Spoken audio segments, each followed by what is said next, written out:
abrimos la ventana. Pero abro la ventana. Ya empezamos. Sí, Ana, todo bien, tranquila. ¿Se ve? Vale. Sí, perfectamente. Bueno, pues vamos a retirar esto aquí. Bueno, pues vamos a comenzar en primer lugar con la proclamación de la palabra. Entonces, Rodrigo, si haces el favor, pues haces la lectura. Y sucedió que de camino a Jerusalén pasaba por los confines entre Samaria y Galilea. Y al entrar en un pueblo salieron a su encuentro 10 hombres leprosos que se pararon a distancia y levantando la voz dijeron: Jesús, Maestro, ten compasión de nosotros. Al verlos les dijo: id y presentaos a los sacerdotes. Y sucedió que mientras iban quedaron limpios. Uno de ellos, viéndose curado, se volvió glorificando a Dios en alta voz y postrándose rostro en tierra a los pies de Jesús le daba gracias. Y este era un samaritano. Tomó la palabra Jesús y dijo: ¿no quedaron limpios los 10? ¿Los otros 9 dónde están? ¿No ha habido quien volviera a dar gloria a Dios sino este extranjero? Y le dijo: levántate y vete, tu fe te ha salvado. Palabra del Señor. Gloria a ti, Señor Jesús.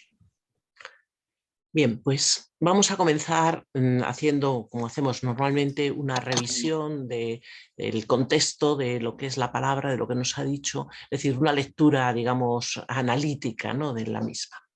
Y comenzamos en primer lugar pensando en cuál es el tiempo, identificando el tiempo en que esto está ocurriendo. El único dato que nos da sobre el tiempo es que dice de camino a Jerusalén. En el Evangelio de Lucas vamos a ver que con bastante frecuencia nos va a hablar a partir del capítulo 9 del camino a Jerusalén. Nos habló en 9:51, nos habla en 13:22 y nos va a hablar ahora también en este camino a Jerusalén, un camino que ya va a estar pues prácticamente en la última fase. Es verdad que luego en el capítulo 18 volverá y será ya la última acotación que hará de este camino a Jerusalén, pero ya nos dirá que está subiendo, es decir, estamos ya en los últimos momentos.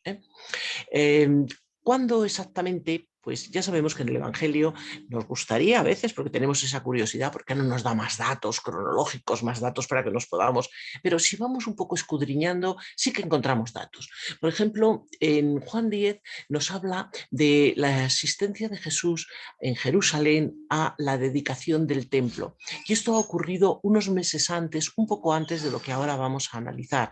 Es decir, que si la fiesta de la dedicación, que es esa fiesta que se estableció en tiempos de los macabeos, pues tiene lugar más o menos en diciembre, pues estaremos en los primeros meses probablemente del año siguiente, es decir, hacia el año 33 más o menos.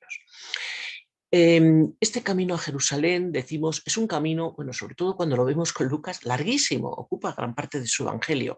La verdad es que si lo vemos en el mapa era un camino muy largo también físicamente, pero tampoco, es que no quiere tampoco irnos dando los datos como nosotros nos gustaría y, digamos, encontraríamos como más lógicos, más comprensibles. Y ahora de tal, diciéndonos etapas, porque a veces es un camino en el que parece que va y que vuelve. Es un camino largo y aquí en este evangelio sí que tenemos un dato interesante y es que nos señala exactamente cuál es el lugar en el que va a ocurrir. Y el lugar está entre Samaria y Galilea y ese lugar es exactamente, bueno, más o menos este tramo. Esta es una zona, yo digo una zona de paso, va seguramente ya hacia el Valle del Jordán y es interesante porque Samaria es una zona, bueno, que sabemos que correspondía a lo que fue antes del exilio el reino de Israel. Es una zona que está dentro de Palestina y que en la época de Jesús está vista como, no muy bien, desde luego, como una zona casi de extranjeros, porque fijaros que Jesús cuando ha hablado del samaritano ha dicho ese extranjero. Pero es una zona que está entre Galilea y Judea. Está separada por la parte del norte por estos valles que tiene al sur Galilea, que son la zona de Esdraelón y el valle de Jezreel. Después, hacia el oeste, tiene la llanura de Sarón y lo que es el monte Carmelo. En el sur, los montes de Judea y para el este, el valle del Jordán. esta zona. Y es una zona de paso, una zona además que es interesante porque en el Evangelio nosotros vamos a ver que en el Evangelio de Lucas aparece varias veces. Cuando inicia el camino aparece este fragmento que es interesante, que dice que envió mensajeros delante de sí que entraron en un pueblo de samaritanos para prepararle posada. Bueno, luego nos sigue contando la reacción de los discípulos, que en vista de que no se la dan, querían reaccionar muy violentamente, cosa que Jesús les prohibió. Pero ya digo que el paso por Samaria nos lo marca varias veces Lucas. Y claro, es curioso porque siempre que nosotros veamos el Evangelio, siempre sabemos que no sobra nada. Es decir, no sobra, bueno, en toda la Biblia, no sobra nada, ni una palabra. Cuando se dice algo es por alguna razón. Es decir, como solemos decir, no se da puntada sin hilo. ¿Por qué nos habla tantas veces de Samaria? ¿Qué intención, digamos, o qué segunda lectura podríamos ver? Bueno, Samaria es una especie de, diríamos, como de puente que va y sirve para llevar la palabra de Dios hasta Jerusalén, desde Galilea hasta Jerusalén. Tienes que pasar obligatoriamente por Samaria, pero es interesante que cuando luego nosotros con posterioridad vamos leyendo los Hechos de los Apóstoles, en Hechos 8 vemos que Samaria es el primer lugar al que se lleva el Evangelio. Después de la muerte de Esteban, pues allí se van a evangelizar y a llevar la palabra del Señor. Y de Samaria pasará a los gentiles. Es decir, que Samaria juega un papel muy importante también. Entonces, el hecho de que aparezca y que quiera como familiarizarnos con este lugar tiene su sentido. Bueno, los que aparecen aquí pues son varios, ahora veremos, vamos a analizar un poco también sus acciones y vamos a encontrar en estos personajes y en estas acciones fundamentalmente tres actitudes. Una es la misericordia que vamos a encontrar en Jesús como siempre, ¿no? Y otra es la fe y el agradecimiento por parte de los que reciben el milagro. Bueno, por parte de todos, no, como ya veremos, o por lo menos claramente, específicamente, solo por parte de uno. El primer grupo de personajes que aparecen son los leprosos. Los leprosos, los que llaman Metzorá en Israel, que es un grupo absolutamente marginado.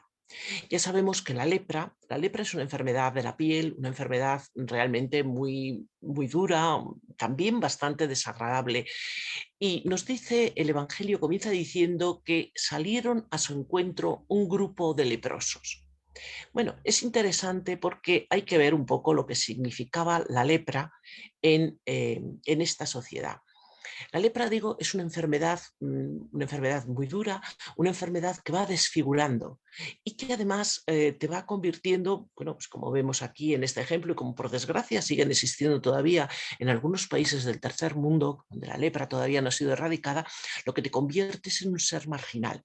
Y además resulta duro decirlo, pero un poco repulsivo, porque altera la piel, altera los miembros, incluso realmente es un poco desagradable, ¿no? Incluso de ser vista.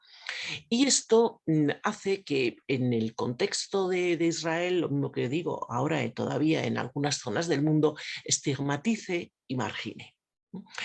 En el caso que estamos examinando en Israel, era muy importante un poco el concepto que se tenía de la lepra.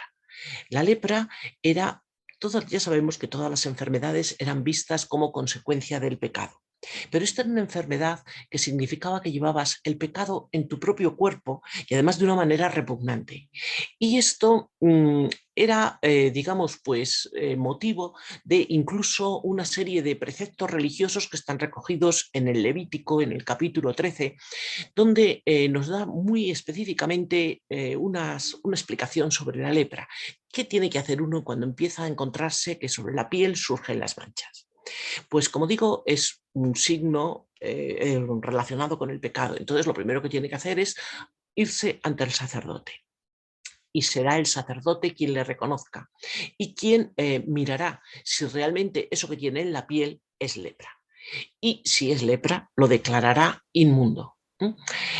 Esto es lo que posiblemente habría ocurrido en estos leprosos que se han acercado a Jesús, pues habrían ido al templo, habrían enseñado las llagas que tenían, esas alteraciones en la piel, y ante esto los sacerdotes habrían declarado: eres impuro, tienes lepra. ¿Qué significaba? Significaba, lo primero de todo, que tenías que marcharte a vivir alejado de los demás. Alejado de los demás y además en condiciones, digamos, bastante miserables. Había normalmente, pues, sobre todo en relación a las grandes ciudades, los leprosos no podrían estar en ninguna parte de la ciudad, con lo cual ellos vivían como en campamentos donde podían, alejados, porque, ya digo, eran considerados inmundos, pero aparte de eso, eran considerados también como muy contagiosos. Y entonces, claro, el problema era que no contagiaran a los demás, ni siquiera su familia podía estar cercana a ellos. Así que lo primero era que eran alejados, eran expulsados de la sociedad. El Levítico además también les da unas, realmente a mí me parece, bueno, yo creo que lo son, unas instrucciones muy duras, porque les dice que tienen que presentar incluso un aspecto desaliñado. Dice en el versículo 45 de este capítulo 13 que el afectado por la lepra llevará los vestidos rasgados, desgreñada la cabeza y se cubrirá hasta el bigote. Es decir, ya no solamente es que tengas la enfermedad, es que además tienes que ir totalmente desaliñado, ya digo. Y señalando siempre a su paso qué va a pasar, porque tiene que dar la advertencia de que él está cercano para que los demás se puedan alejar y no se contaminen, es decir, no queden impuros también. Esto de la campanilla, con los leprosos tocando la campanilla, realmente no sabemos si en la época del Israel de Jesús llevaban campanilla, pero en la Edad Media sí, porque todavía continuaron estas, digamos, bueno, esta manera de ver estos prejuicios contra los leprosos y este concepto de que eran impuros y que eran súper contagiosos, y entonces lo de la campanilla sabemos que sí, que históricamente claro que sí, así que tenía que ser realmente espantoso, ¿no?, la situación suya. Pues bien, claro, ante esto, cualquiera que los viera, pues lo que experimentaba era rechazo, era desprecio, y bueno, pues se alejaban, no solo se alejaban de ellos, porque ya no es cuestión solamente de estar alejados, sino de manifestar incluso externamente esta repulsión que sentían. Estaban además también, y esto también era muy duro, estaban alejados del templo, porque el hecho de ser un enfermo leproso, impuro, bueno, simplemente el hecho de ser impuro te impedía acercarte al templo. No había además tampoco, digamos, ningún otro método para otras impurezas más pequeñas. Ya sabemos que había montones de fórmulas para poder, y de procesos de purificación, pero para la lepra la cosa era muchísimo más complicada. Tenía que haberse curado previamente. Si no, no había manera tampoco más que de ver, es decir, estaban alejados de algo que era muy importante para un judío, que es estar alejado del templo, estar alejado del culto, estar alejado de Dios. Es decir, eras un maldito en todos los sentidos. Bueno, pues estos leprosos en esta situación van a ser los que se van a acercar a Jesús y le van a hacer una petición. Jesús, Maestro, ten compasión de nosotros. Es muy bonita esta frase, primero porque dan el nombre de Jesús, que no siempre, no aparece tantas veces, y que es muy hermoso porque sabemos los nombres tienen un significado concreto. A lo mejor ahora en nuestros días no somos tan conscientes. Vamos, seguro que no somos tan conscientes, porque si no, no llamaríamos a los niños muchas veces como los llamamos, ¿no?, con esos nombres extraños. Aquí en el pueblo judío el nombre tiene una significación y además es, digamos, también un signo de la propia identidad. Jesús sabemos que significa Dios salva, y aquí en este contexto es muy importante que ellos le llamen por el nombre, porque ellos lo que están pidiendo es una salvación. Le llaman maestro. También este es un título, este de rabí, maestro, es un título, digamos, importante, que aquí al ser aplicado a Jesús quiere decir que reconocen su autoridad, reconocen que es muy importante, reconocen también, en cierto modo, bueno, su cercanía a Dios. No es que le estén diciendo que Él es Dios todavía, pero le están llamando maestro, ya es bastante. Y es muy hermosa la petición porque le están pidiendo compasión. Hay que tener en cuenta ya digo, la situación en que estas personas están viviendo. Y yo pienso que la compasión es lo que más necesitan. ¿Eh?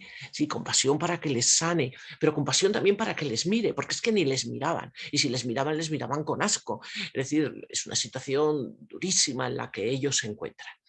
Es por otra parte, además, una frase muy bonita.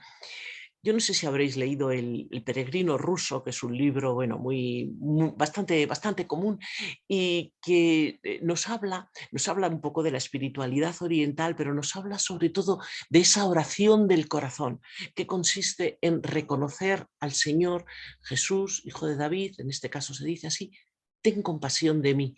Y es que realmente pedirlo desde el corazón es algo muy importante, y es algo que si se está pidiendo con sinceridad al Señor le conmueve, como es en este caso.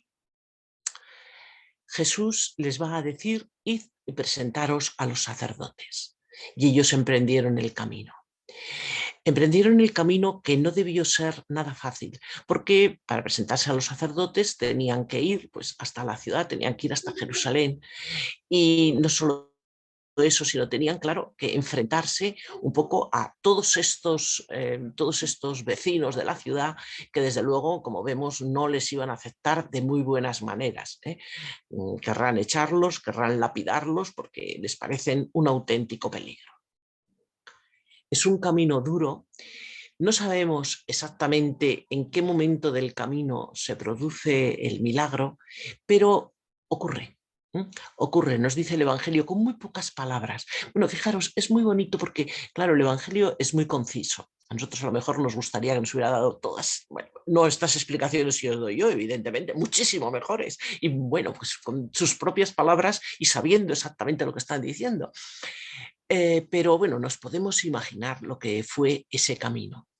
Ese camino que tuvo que ser, pues, por una parte de esperanza, porque si Jesús es porque esperan que les pueda curar. Por otro lado, no sabemos hasta qué punto esperanza, pero no sabemos hasta qué punto seguridad de que va a cumplir con su palabra, pero ellos han sido confiados, ellos han obedecido, que ya es importante, ¿no? Esta primera confianza es la que va a producir el milagro. Y el milagro va a ser que a lo largo de este camino se van a ver curados. Claro, la sanación, bueno, no sabemos tampoco exactamente cómo la experimentaron, pero evidentemente tuvo que ser algo maravilloso para ellos, el ver de pronto que esta carne enferma pues se quedaba sanada, volvía a estar otra vez bien, que las heridas, que las llagas iban desapareciendo, que la piel volvía a quedar tersa como había estado en un primer momento antes de la enfermedad. Tuvo que ser un momento realmente magnífico para ellos. Un momento en el que tampoco sabemos muy bien, bueno, de unos sí, de los demás no, cuál fue los sentimientos que ellos tuvieron. Ellos habían ido a pedir la sanación les es concedida. Les es concedida y, bueno, lo primero es el asombro, claro. ¿Y después qué? Pues el después qué, eso sí nos lo dice claramente el Evangelio, en muy pocas palabras. Fijaros lo que significaba. Significaba volver otra vez a la comunidad, significaba volver a ser persona, una persona con dignidad, una persona que puede volver, y vuelvo a insistir que para un judío esto era fundamental, que puede volver otra vez al templo, que puede volver a participar del culto divino. Esto es importantísimo para ellos. Pero lo importante es, o lo curioso, es que solamente uno de ellos va a ser consciente de que este beneficio tan enorme que han recibido, este gran milagro, ha tenido un artífice, y que ese artífice ha sido Jesús. Los demás suponemos que seguirán y seguirán el camino que el Señor les ha marcado, pues vais al templo, os presentáis, hacéis lo que la ley os manda y ya está, ¿no? Pero este hombre, que no nos da el nombre, solamente nos dice de él un dato, y es que es samaritano. Este hombre sí es consciente, sí que va a tomar conciencia total de qué es lo que ha ocurrido y quién es el responsable de que esto haya ocurrido. es muy importante, bueno, es importante que el Evangelio nos diga que es samaritano. Mira, en el Evangelio de Lucas, los samaritanos, que ya digo, tenían una fama malísima dentro del mundo judío, van a aparecer muy favorecidos.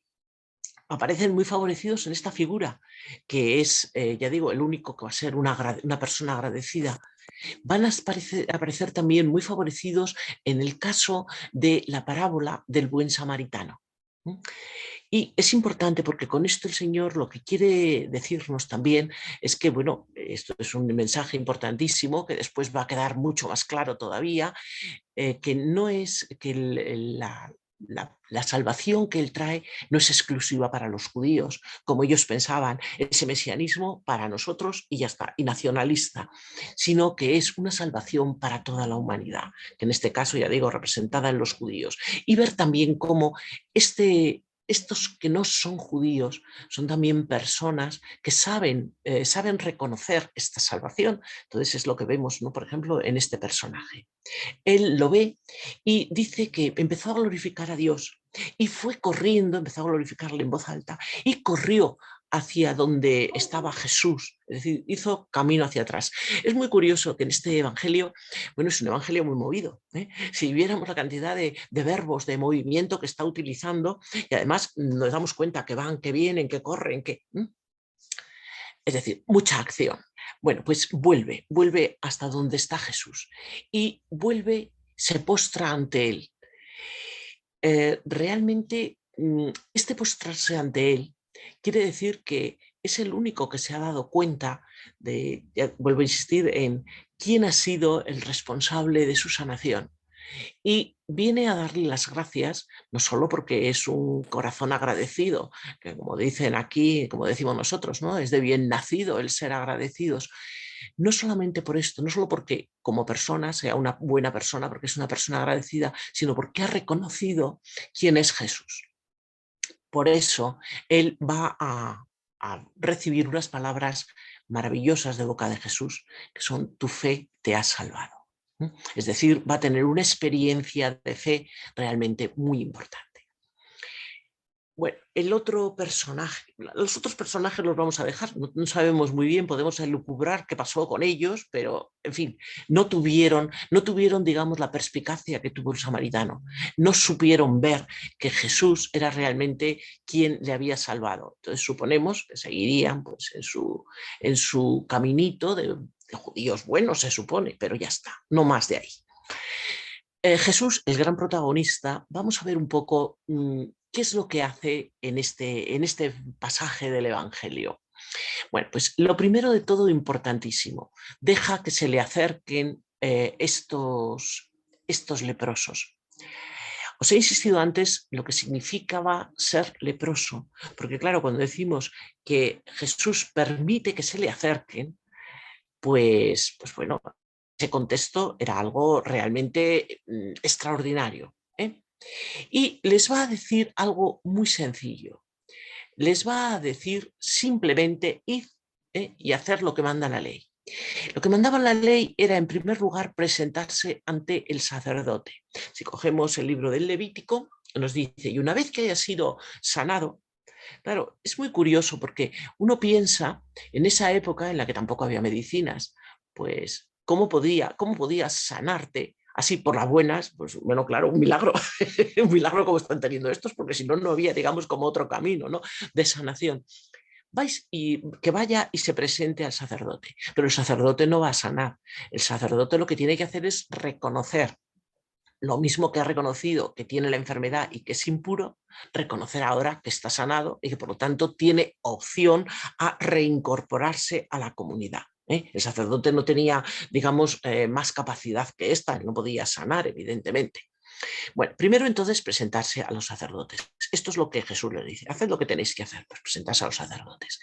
Una vez que estos vean que están sanados, Entonces había un sacrificio que estaba, bueno, era realmente un proceso de purificación que está muy especificado también en el Levítico y que consistía pues en coger 2 pajarillos limpios que tenían que ser sacrificados. Había una vasija de barro con agua viva donde tenía que caer esta sangre de estos pajarillos, y después con una brocha que estaba hecha con unas ramitas de hisopo, con un cordoncito de color rojo y un mango de cedro, porque esto lo especifica, ya digo, todo muy bien el Levítico, pues con este hacer unas aspersiones y demás. A continuación tendría que someterse al baño ritual. Bueno, estos baños que los judíos tenían que hacer siempre para la purificación, y un baño además con agua viva siempre, ¿no? Este mikvah. Y luego la última cosa que tendría que hacer sería ofrecer un sacrificio, que este sacrificio por la curación de la lepra pues dependía de las posibilidades económicas que tuviera el sanado. Si era un hombre rico y tenía posibilidades, pues tenía que ofrecer primero un cordero como sacrificio por Hashem, por la culpa, después una oveja por el pecado, otro cordero de holocausto, y 3 medidas de harina para cada cordero y 1/4 litro aproximadamente de aceite. Digo, sí, especificado muy claramente. Claro, esto era bastante caro, con lo cual, pues si tenía menos posibilidades económicas, también se tenía en cuenta. Si era pobre, pues entonces un cordero como sacrificio, luego una tórtola en lugar de la oveja, otra tórtola para el holocausto en lugar de ese segundo cordero, y mucho menos cantidad, es solamente un homer de harina, aceite. Esto se supone que lo harían todos estos que se habían sanado. Es decir, una vez que se sanaron, ya digo, es interesante pensar cómo sería el momento justo en que fueron conscientes de su sanación, que fueron conscientes que debajo de esas vendas mugrientas estaba la carne sana y no las heridas purulentas que estaban acostumbrados a ver. Y se supone pues, que lo primero, vamos, por lo menos los 9 que no volvieron, esos fueron corriendo porque debían ser judíos muy, muy cumplidores, fueron corriendo pues, a cumplir con todos estos preceptos que estaban marcados. Pero sí, cumplieron con esto, pero no cumplieron con lo que era más importante, lo que era fundamental, que no era tanto la sanación del cuerpo, sino la sanación del alma, la sanación del corazón. Esto solamente uno, el samaritano, va a ser el que tenga conciencia de ello, y el que llegue ante Jesús a darle las gracias, el que llegue ante Jesús y además se postre a sus pies, porque nos lo dice así el Evangelio. Jesús tiene aquí una contestación, claro, se extraña, bueno, yo creo que más que se extraña, se duele de que de los 10 que han sido sanados, solamente uno haya sido consciente y sobre todo solamente uno haya sido agradecido. Por eso dice, y los otros 9 es que solamente ha vuelto este extranjero. Vuelvo a insistir en que deja clarito el Evangelio que no era un judío, que era justo el que no era judío. Claro, también aquí podríamos a lo mejor plantearnos, oye, ¿cómo es que estaba este samaritano con los judíos? A veces nos dan esas curiosidades. Bueno, cuando ya estaban en esa situación tan desgraciada de ser unos leprosos y unos marginados, ya las otras cosas eran menos importantes. Ahora sí que se ve, sin embargo, la diferencia, porque ya digo, los 9 judíos, ellos van a cumplir con sus normas y ya está. Es decir, que el paso de Jesús por sus vidas, de momento, digo de momento porque no sabemos tampoco qué ocurriría después con ellos, pues no ha dejado más huella. Más que qué bien, pues nos hemos sanado, pues ya está, vamos a reincorporarnos. Pero el único que ha tenido, digamos, una conciencia de lo que ha sido este encuentro y de quién es Jesús es este samaritano. Y por eso mismo, él va a ser el que va a recibir de Jesús esa palabra tan preciosa, esa frase de tu fe te ha salvado. Es decir, es el único que tiene realmente esa salvación, el único que va a adquirir, digamos, y se supone que después sería pues, de los que se unirían a ese grupo innominado de discípulos que siguen a Jesús. Digamos que es como lo normal, ¿no? Que pensemos de él. Claro, nos hace pensar, bueno, este Evangelio nos hace pensar muchas cosas, pero de una manera especial lo que significa el paso de Jesús muchas veces por nuestras vidas, ¿no? Como lo hace por la vida de estos leprosos, la sanación que tantas veces nos da. y que tantas veces nos pasa desapercibida, que no consideramos más que de una manera pues, parcial, de una manera, bueno, pues sí, vale, qué bonito, qué importante y ya está. Por otro lado, el agradecimiento es otra de las cosas que también yo creo que nos muestra este samaritano como un buen ejemplo, ¿no? Tantas veces se reciben pues, muchos beneficios, bueno, sanaciones tan extraordinarias no son muy comunes, pero también pueden ocurrir. Y sin embargo, lo que es el agradecimiento profundo, pues es algo que nos tendríamos también muchas veces que plantear hasta dónde llega, hasta dónde nos ha tocado, hasta dónde ha cambiado nuestras vidas. Bien, pues el samaritano es el buen ejemplo de que cuando el Señor pasa por nuestras vidas, cuando el Señor pasa sanando, porque la sanación no solamente es la lepra, hay muchísimas otras sanaciones, pues digamos que la reacción de un corazón agradecido y consciente, lo primero es la bendición, la glorificación del Señor y el ponerse a sus pies, el reconocer que Él es el único que nos puede salvar. Gloria a Dios. Devuelvo la conexión. Bueno, Vale, como pues la palabra tiene mucho que poder comentar, pues os dejo aquí ahora a todos que toméis esta palabra. Bueno, pues gracias, Ana, porque nos has hecho sentirnos leprosos. La lepra es excluyente, la verdad. Es algo que nos paraliza, algo que nos excluye, algo que nos margina, y hay muchas clases de lepra, obviamente. El Señor, yo creo que todos podemos reconocer que nos ha ido sanando de muchas lepras en nuestro corazón, muchas situaciones en las que nosotros nos hemos menospreciado, marginalizado, nos hemos excluido. Entonces, bueno, el reconocer, como decías, a Jesús como Señor y Salvador, pues es un don de Dios. Hay un supuesto muy llamativo en la Biblia, en Números nos lo dice, sobre un caso de lepra. Y yo creo que sí que tiene también mucho que ver con nuestra forma de ser y nuestra relación. ¿Recordáis es en Números, es María, la hermana de Aarón, en Números 12, si lo queréis luego ya en casa lo buscáis, Números 12. Es cuando a Moisés, Aarón y María, la hermana de Moisés, los dos hermanos de Moisés, critican a Moisés. Moisés estaba agobiado pues, porque tenía que impartir justicia y demás, en un momento dado pues le critican y demás. Y fruto de esa queja y de esa crítica, Dios, entre comillas, castiga a María, la hermana de Aarón, de Moisés, con la lepra. Eso significaba que tenía que quedar excluida del campamento y tenía que irse. Y de hecho se tuvo que ir hasta que no transcurrieron 7 días, porque luego Moisés intercedió ante Dios para que la sanara. Entonces se paralizaron 7 días en el desierto hasta que María pudo reingresar otra vez en el pueblo y pudieron seguir su marcha. Pero esta es una consecuencia de la lepra de la queja, es decir, la queja normalmente en nuestros ámbitos, cuando nosotros vivimos más pensando lo que nos falta, cuando estamos murmurando y quejándonos por todo, es una lepra que nos excluye, que paraliza a todos los que nos rodean y que nos excluye porque no nos impide reconocer el amor de Dios. Por eso, ¿qué es lo contrario de la queja? Lo que tratamos de vivir en la renovación, pero como don, la alabanza. Vivir en continua alabanza y acción de gracias por lo que entendemos y no entendemos. Pero no sé si yo al menos sí me ha tocado vivir en el ámbito laborales o en otros ámbitos personas tremendamente quejosas, negativas y que murmuran. Es que paralizan. Es que impiden que crezca la hierba, las flores a tu alrededor, porque están más pensando. Y cuando uno se siente juzgado, cuando uno se siente criticado, cuando uno se siente cuestionado constantemente porque no hacen más que ver tus defectos, es que paralizas al más pintado. Y eso nos puede suceder en casa, en el trabajo, en el grupo de oración.